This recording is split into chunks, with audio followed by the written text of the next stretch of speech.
Hi guys, Blake, Phil, and Rob here with Lilleys Landing Resort and Marina on beautiful Upper Lake Taneycomo.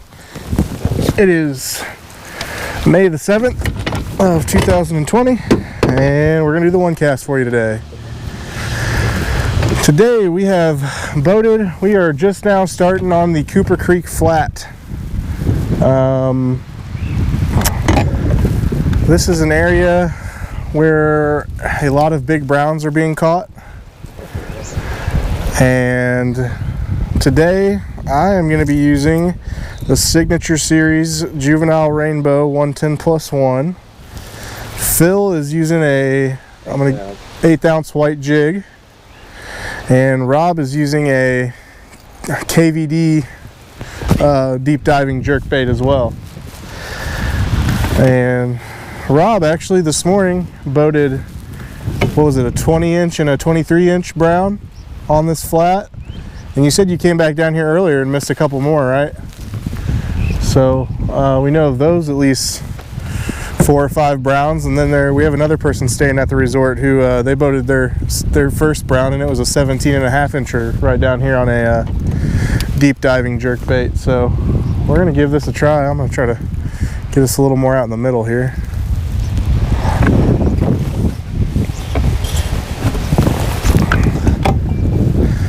I know that, do what? You're going to be halfway through it before you... I don't know. I want to make sure that first cast is just right. Okay. Alright, there we go. I like this spot. Other fishing reports today. We had a group go out and they fished the pink power worm underneath a float from Fall Creek to Short Creek. And they all came back with limits after about 2 hours of fishing. And the winds picked up too. So at least while the water was running slower, the pink power worm seemed to be working pretty effectively.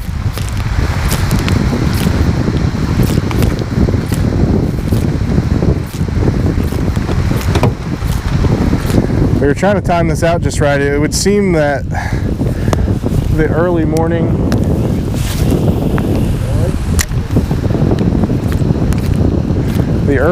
bite here on this flat.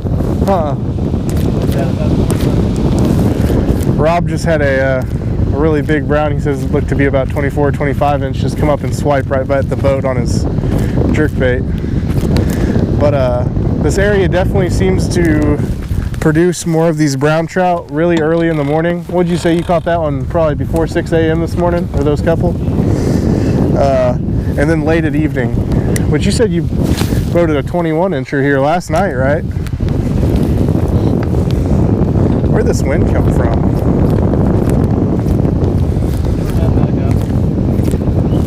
Yeah?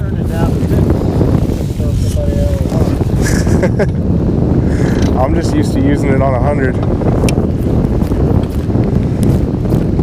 Nothing officially on the one cast. But, you know, when you're out here throwing these jerk baits, sometimes you make quite a few casts before you find that bigger fish.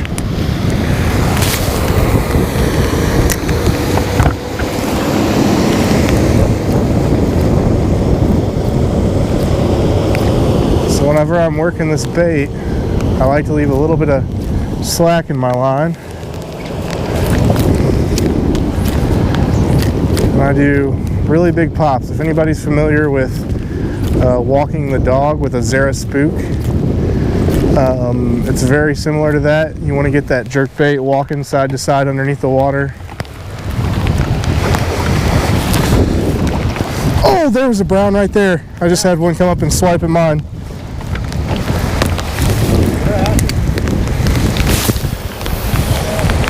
I don't know how big he was, but I know he was a brown trout. I'm not sure how long this is going to last for us before this rain starts getting heavier. I can't think of any other fishing reports. Phil, did you talk to anybody today?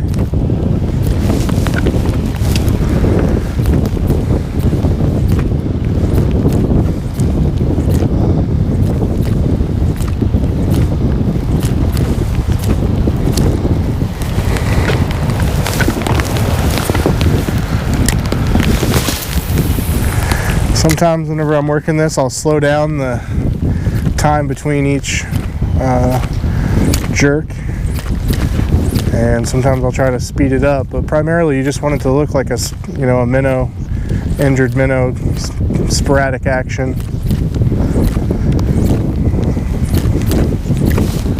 The browns seem to like less of a pause most of the time, and the rainbows, you can kind of target the rainbows a little better if you leave a longer pause fishing with it.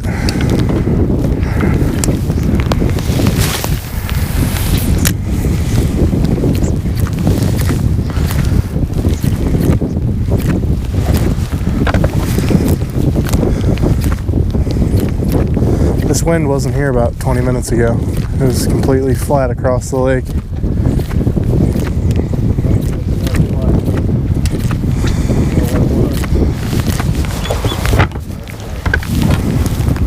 When you're working this Cooper Creek flat, I like to work it down the middle, but the wind's kind of pushed us over here to the side.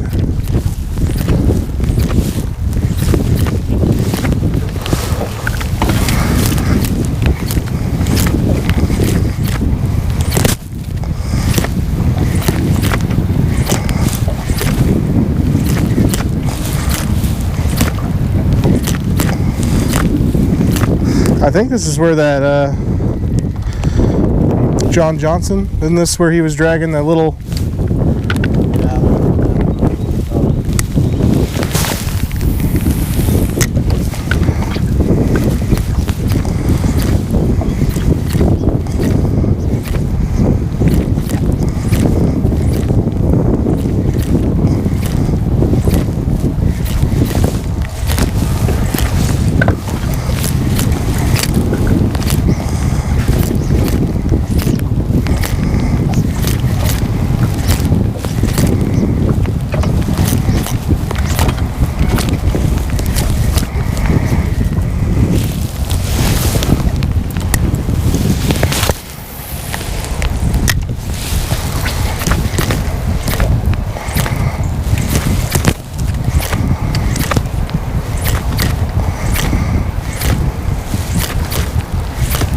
It's a very beautiful day on the lake today. This rain kind of just rolled in the last hour and a half. And it was a nice fishing rain. Not any lightning or anything. It's kind of a steady downpour.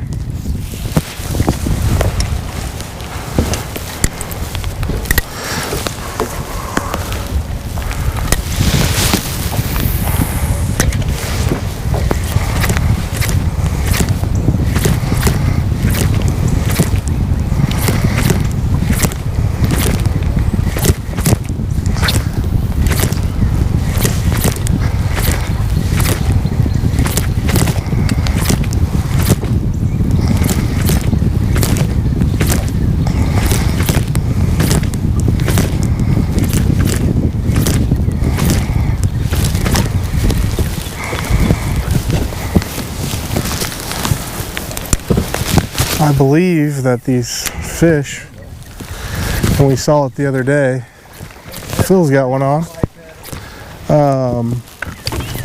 I believe these browns out here are still busting shad in the morning and an evening.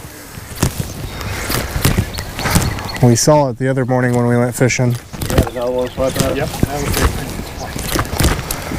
That's kind of been the story since we started fishing a little bit ago. Rob and I were out in the rain, and the ones that we did have come up seemed to just come right up to the boat and swipe at it.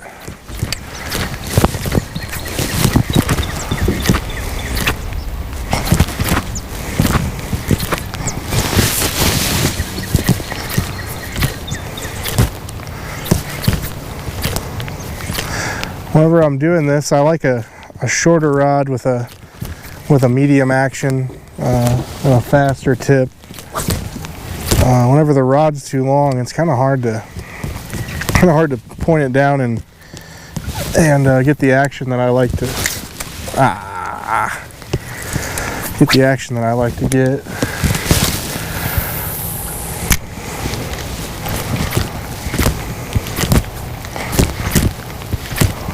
Another spot that we've seen a few big browns come out of is there's like a row of 10 personal docks, or private docks, which we're getting ready to come up on now.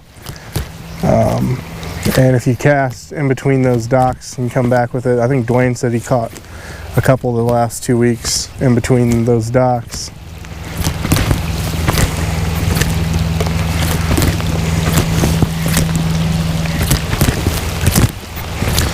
And this flat, it goes about to the end, to that very last dock is about where the flat ends at.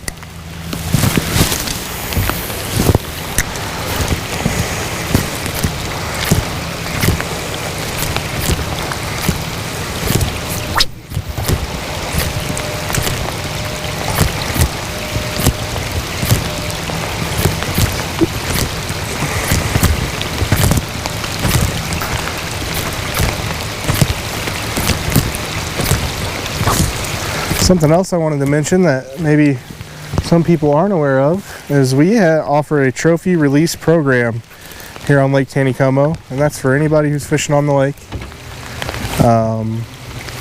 If you catch a rainbow or a brown that is over 20 inches, take a picture of it, get the measurements if you can, and you can come into our shop and we offer a certificate. You give us the picture and you get a certificate with your name on it and the fish and everything, or the information on your fish, and a Lake Taneycomo patch and hat pin for releasing the fish successfully. So, just for those who didn't know about it.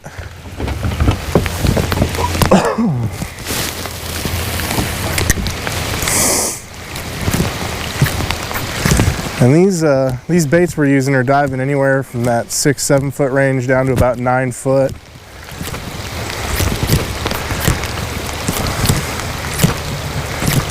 And that seems to be deep enough, even when you're working the bluffs, to maybe get the attention of a fish that's cruising at 10 or 12 foot.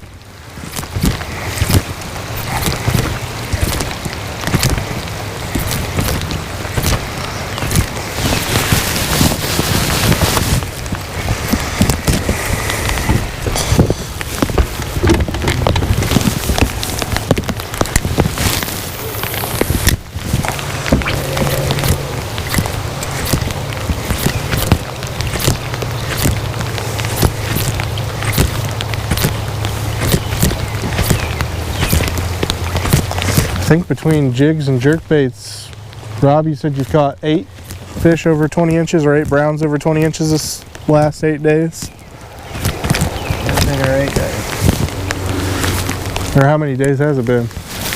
Yeah, I got it Friday. Friday?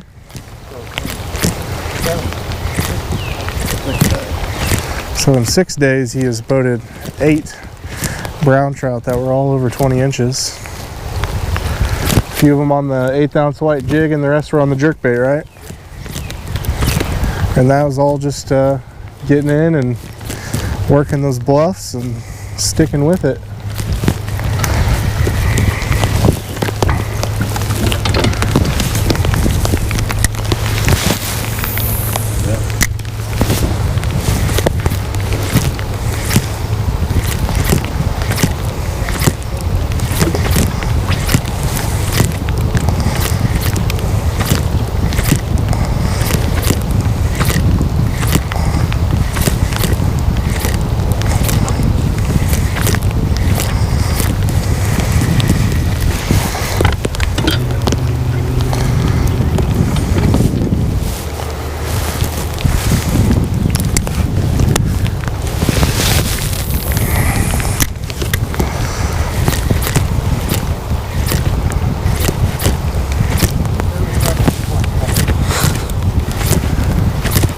Rob just had another brown come up and swipe at the boat. For some reason, they just don't seem quite as aggressive today. They're kind of giving it a chase back to the boat.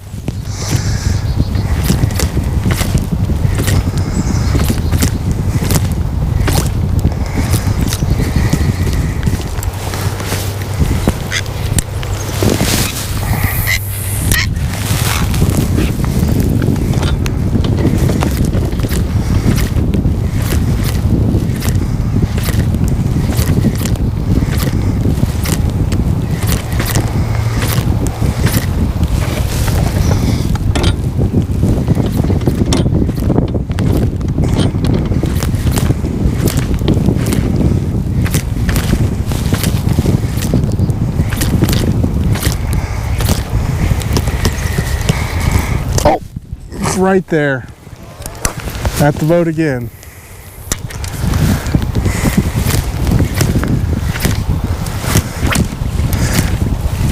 For me, with the jerkbait fishing, it's really fun to, even if you don't get to catch them, it's fun getting them to chase it to the boat and knowing that what you're doing is getting their attention.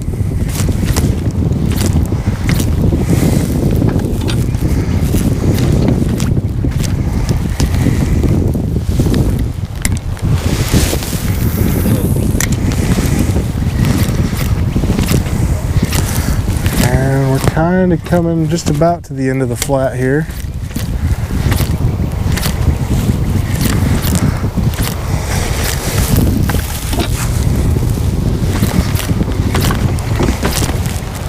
I think I should have started this with the boat pointing the other way. A little harder to control, nose downstream.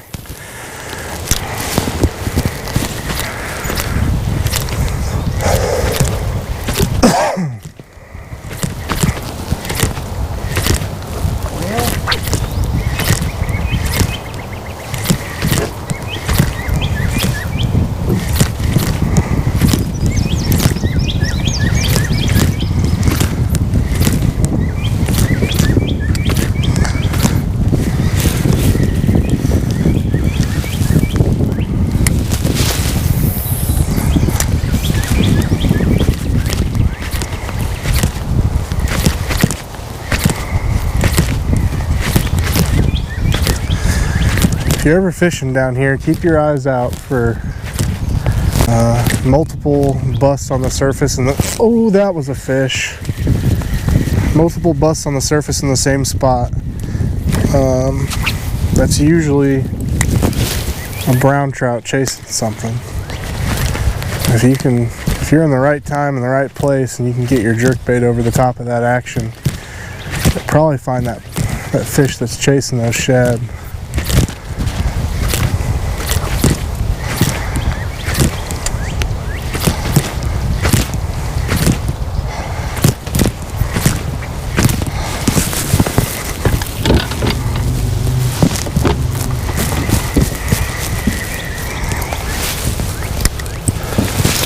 Another thing to mention, in the last few weeks, I have found some of these big fish on both sides, down that bluff over there and on this shallower side. When I'm working the shallower side over here, though, I don't cast all the way against the bank. It's pretty shallow and lots of structure up there, so I cast within about 20-30 feet of it and then work back, and a lot of the bites that I get are usually about halfway between there and the boat.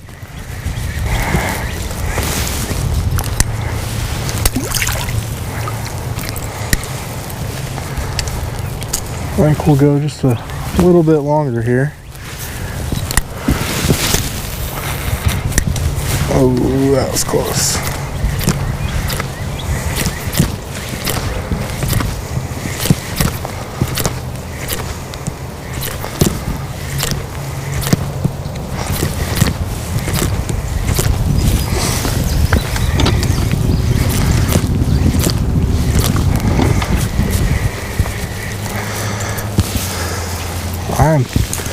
If I'm hitting the bottom or if I'm just picking up some moss that's floating in the water here.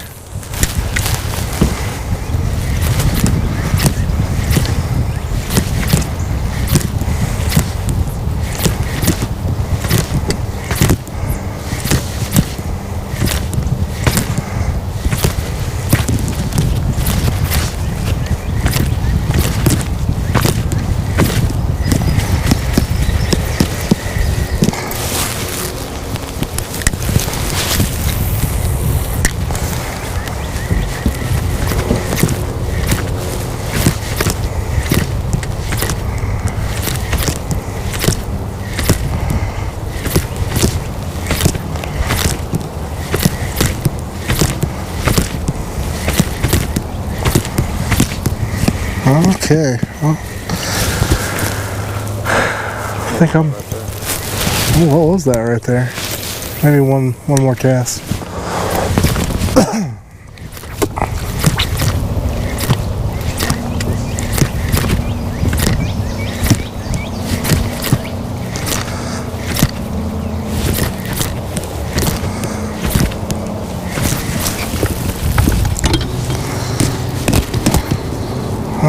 Okay, well, I think I'm gonna call it quits there. Maybe we'll run up and fish the flat again. If we find something, turn the camera back on. We thank you guys for watching today. Like and share us on Facebook. And if you haven't subscribed to the YouTube channel, press the subscribe button and the bell. And it'll let you know whenever we upload the videos. We thank you guys for watching, and we'll do it again tomorrow.